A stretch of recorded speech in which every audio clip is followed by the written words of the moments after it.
Welcome into the Cowboys Report. Tom Downey here. We are hitting some training camp news, notes, takeaways, updates, injury news as 3 non-padded shows did go on today, but non-padded practices are in the books for the Cowboys. If you want even more Cowboys training camp updates, good news. Come to the right spot. Share today's video so we get more views and we can keep doing this right here on the Cowboys Report. 2 players not practicing today for good reasons. Kenneth Murray Jr. and DaRon Bland were not present due to the upcoming, ongoing, completed, not sure where the timeline falls, birth of their kids. So, good for them. Very happy moment for for both guys there. They'll be back soon, but no Murray, no Bland at Thursday's practice. Bland also missed Wednesday, by the way. More concerning is this. Terence Steele did not practice today on Thursday due to a what's called not major ankle injury. I want to see how this plays out.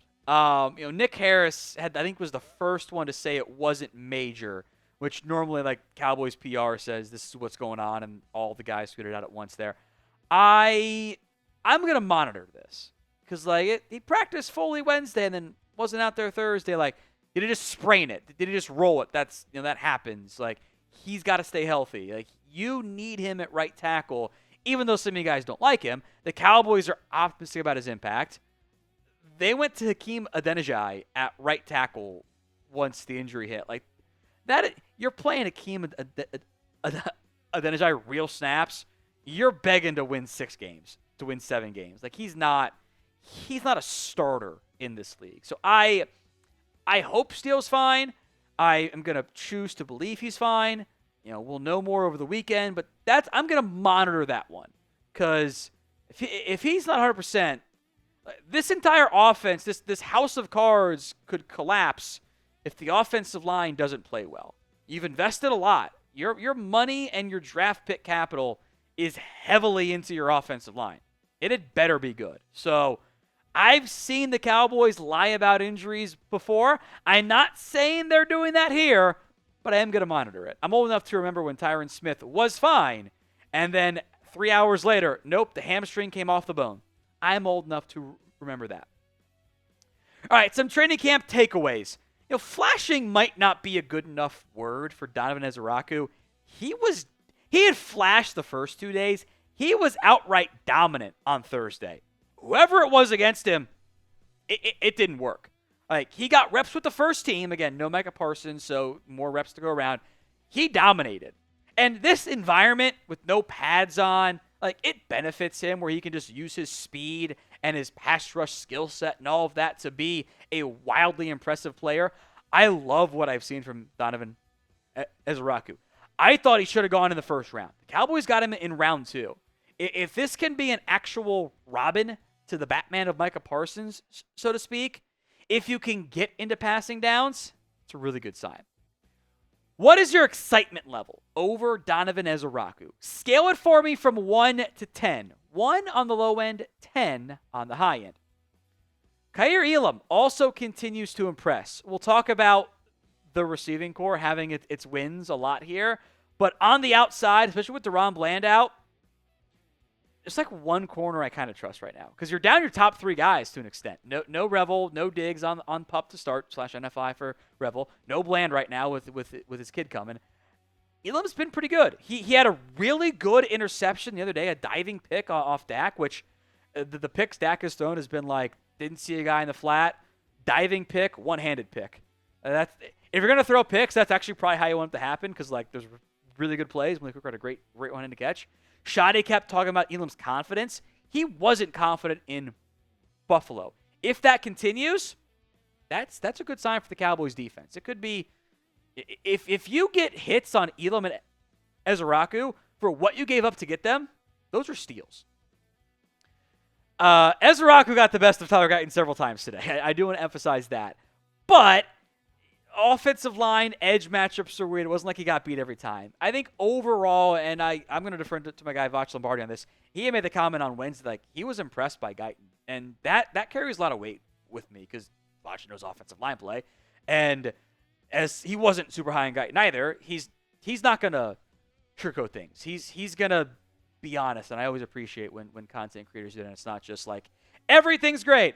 I think it was more of a down day on Thursday for Guyton from what I saw, but he's been better. The lunging is still going to be there. He's going to have ups and downs, but he's clearly reshaped his body. I think step forward is still the path we're on for Guyton.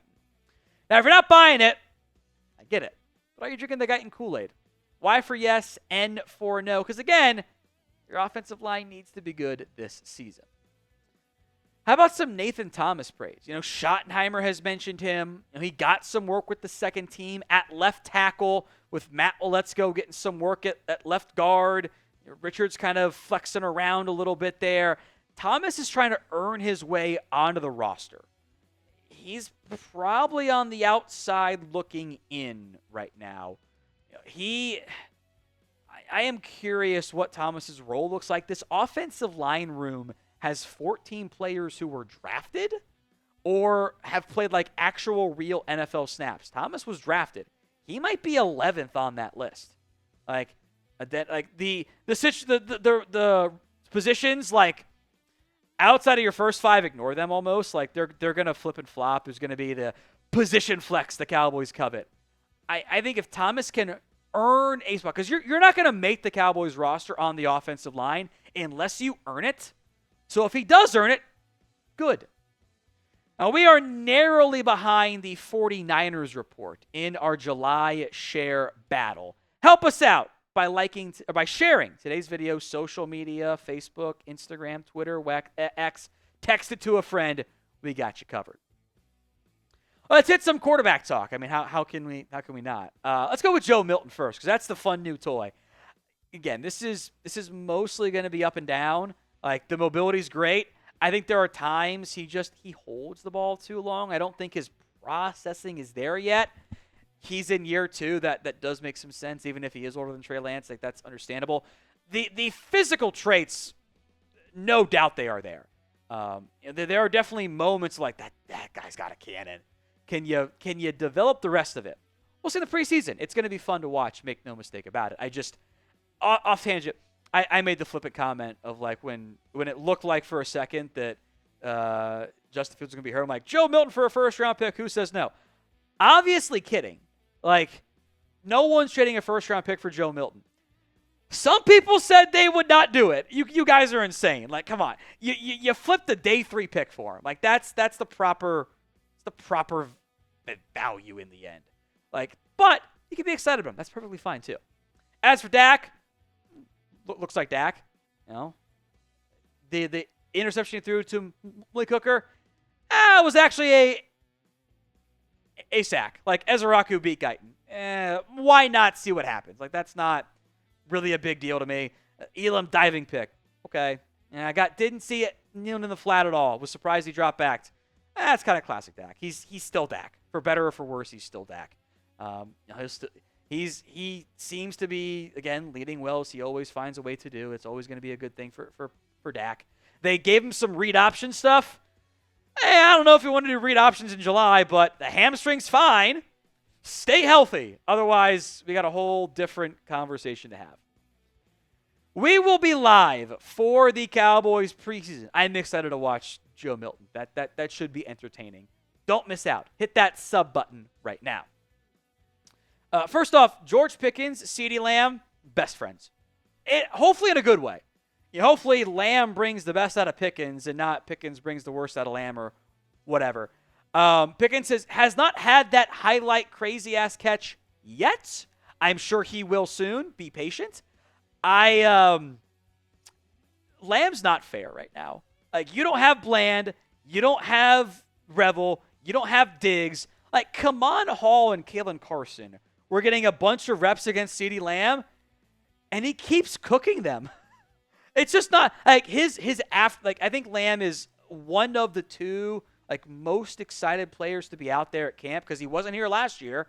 He's cooking guys. It's not fair. He looks just different than a third string corner. Shocker, right? So like that's kind of how it goes. I have been very impressed so far with CeeDee Lamb. That doesn't come as a surprise either.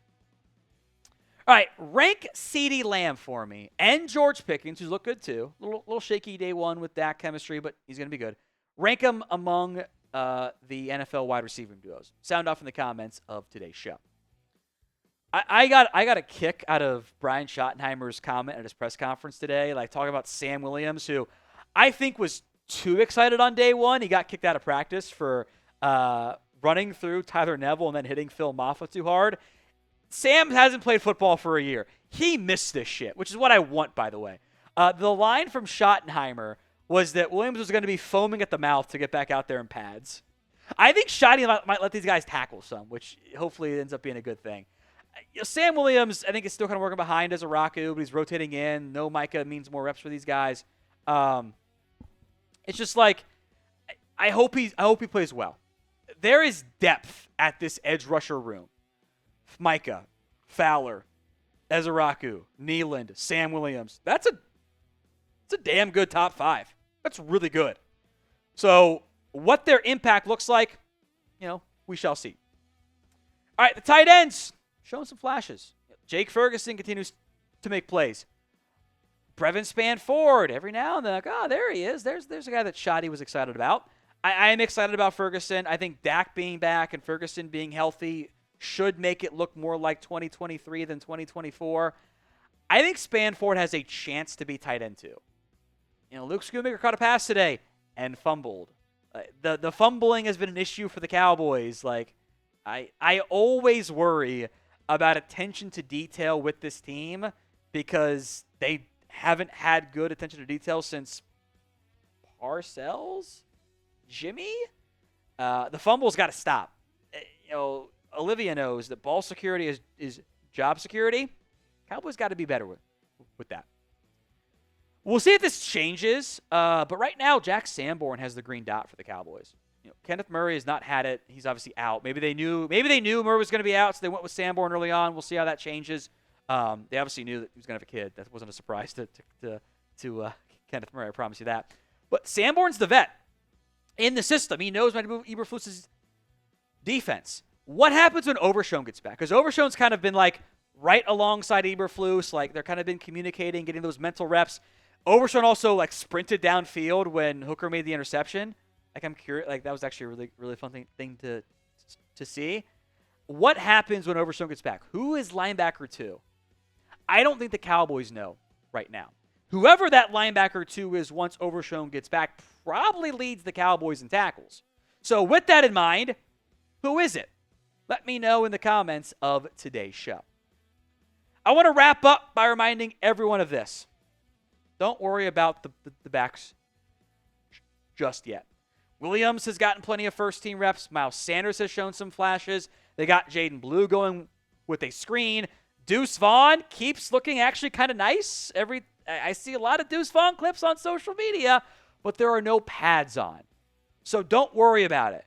Don't panic. Don't overreact. Just check it again in a week, and we will have a better feel about that backfield room.